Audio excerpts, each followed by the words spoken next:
One of the many storylines entering Friday's crucial NVL football game between Ansonia and Torrington is one of the offensive sets that both teams run.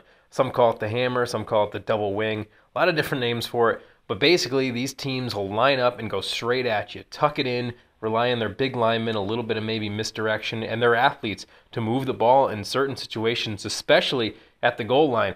Now, we caught up with Derby head coach George French, who has played both teams this season, lost pretty handily to both teams, and is one of the best X's and O's guys in the entire league. We wanted him to help us break down what these teams are doing when they line up in the double wing.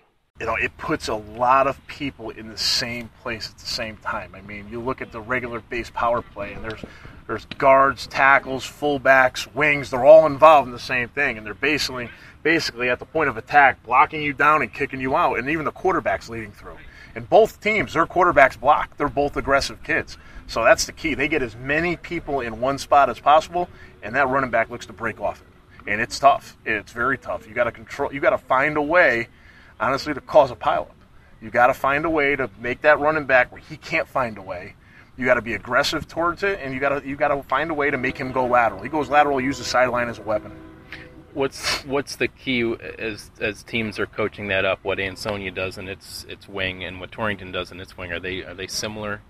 Well, their base play is similar. I mean, the Torrington team might use their fullback a little bit more, and they both play action out of it. They do it a little differently, but they're very similar. I mean, in my opinion, there's only so many things you can do, but it's execution. It comes down to how well you execute that play.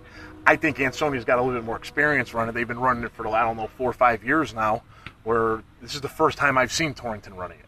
So, I mean, does Torrington run it well? Yeah, they got some big boys that can go and block it. But, I mean, you're talking about two teams that know each other's offense in that point. So they're going to understand what they got to do to execute it, and they might both know what the flaws in it are. So it'll be interesting to see how they both match up in it.